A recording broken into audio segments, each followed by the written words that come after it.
Pada tahun 1986, sebuah kecelakaan mengerikan di Chernobyl, Ukraina mengguncang dunia. Reaktor nuklir yang seharusnya aman meledak dan menyebarkan radiasi yang mematikan ke lingkungan sekitar. Ini adalah kisah tentang radiasi yang membawa ancaman bagi umat manusia hingga ribuan tahun mendatang.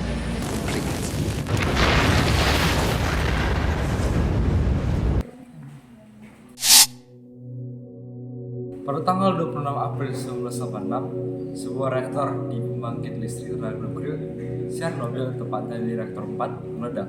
Insiden ini terjadi karena para teknisi ingin mencoba tes keamanan. Tujuan tes ini awalnya sederhana, mereka hanya ingin memastikan apakah reaktor tetap dingin apabila dilakukan pemadaman mendadak. Namun, karena adanya masalah desain dan masalah serangkaian manusia tersebut menyebabkan kondisi menjadi tidak stabil. Reaktor mengalami lonjakan energi yang sangat tinggi hingga terjadi ledakan yang sangat besar. Ledakan yang besar ini menyebabkan kebocoran radiasi ke atmosfer dalam jumlah yang sangat besar. Kebocoran radiasi dari Chernobyl ini tercatat sebagai salah satu bencana terburuk dalam sejarah nuklir dengan dampak radiasi yang setara dengan 400 bom atom Hiroshima.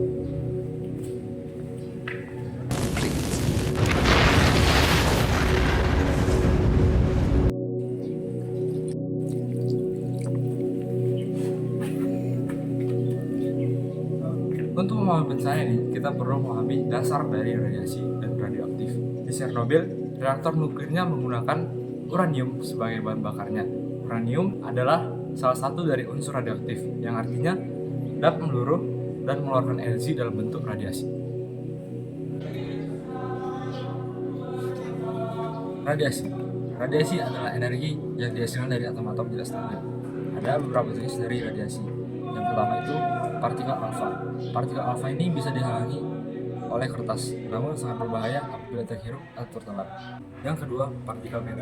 Partikel ini lebih kuat dibanding dengan partikel alfa. Partikel ini dapat menembus kulit, namun masih bisa dihalangi dengan menggunakan pakaian tebal. Kemudian jenis radiasi yang terakhir adalah partikel gamma. Partikel ini adalah partikel yang paling kuat dan hanya bisa dihalangi dengan menggunakan beton dan timah. Di reaktor nuklir, uranium digunakan untuk menghasilkan panas. Panas tersebut akan diubah menjadi energi listrik.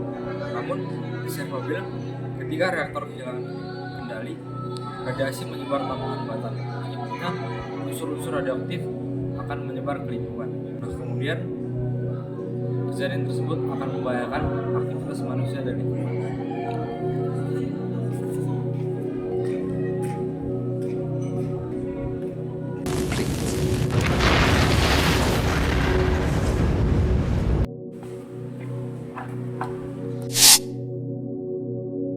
Saat radiasi menyebar, dampak akan langsung terasa pada manusia dan lingkungan. Radiasi yang tinggi dapat merusak sel-sel tubuh manusia.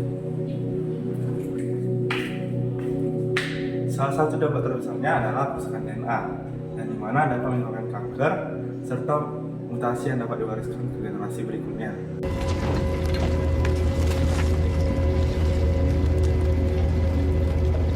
Di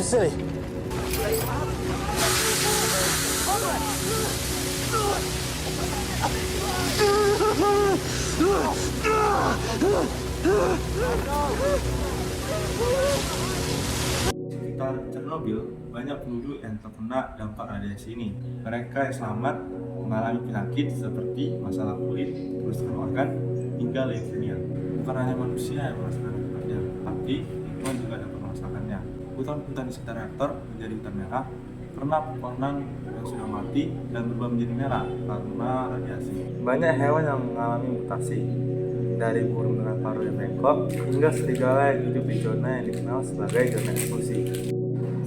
Zona eksklusi mencakup area seluas 30 km dari pusat reaktor. Meski alam perlahan pulih, tetapi tingkat radiasinya masih sangat berbahaya bagi kehidupan manusia hingga saat ini.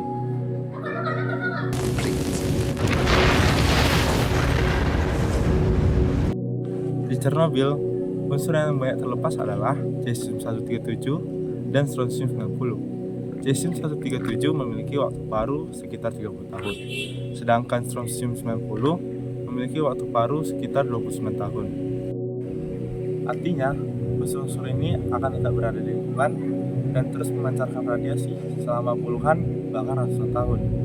Bahkan jika jumlahnya berkurang, radiasi dari bahan-bahan tersebut masih dapat membahayakan. Salah satu alasan mengapa area Chernobyl masih berbahaya adalah karena materi radioaktif memiliki waktu paruh yang panjang. Waktu paruh adalah waktu yang dibutuhkan suatu unsur untuk meluruh hingga setengah dari jumlah awalnya. Itulah sebabnya wilayah sekitar Chernobyl hanya bisa dikunjungi dalam waktu terbatas dan belum sepenuhnya aman untuk ditinggali.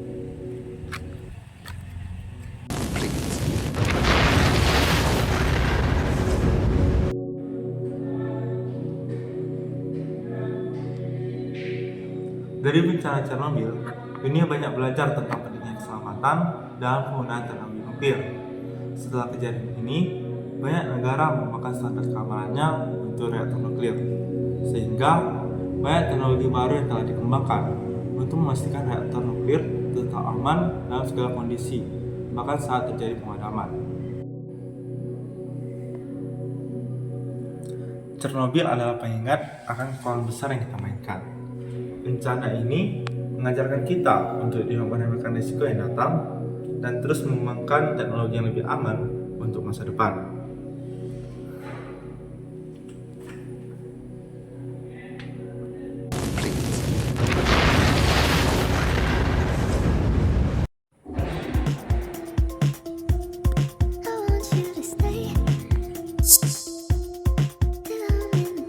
Seiring berjalannya waktu, alam mulai mengambil alih wilayah Chernobyl. Hewan-hewan liar mulai muncul kembali dan tumbuhan-tumbuhan mulai tumbuh kembali di reruntuhan kota Pripyat. Namun, radiasi yang tak terlihat masih menjadi ancaman bagi umat manusia. Radiasi dapat mengubah kehidupan dalam sekejap dan dapat bertahan dalam ratusan hingga ribuan tahun. Apakah kita sudah cukup belajar dari peristiwa ini? Apakah kita sudah siap menghadapi energi nuklir? Berikan pendapatmu di kolom komentar di bawah. Jangan lupa like, comment, and subscribe. See you in the next video. Bye.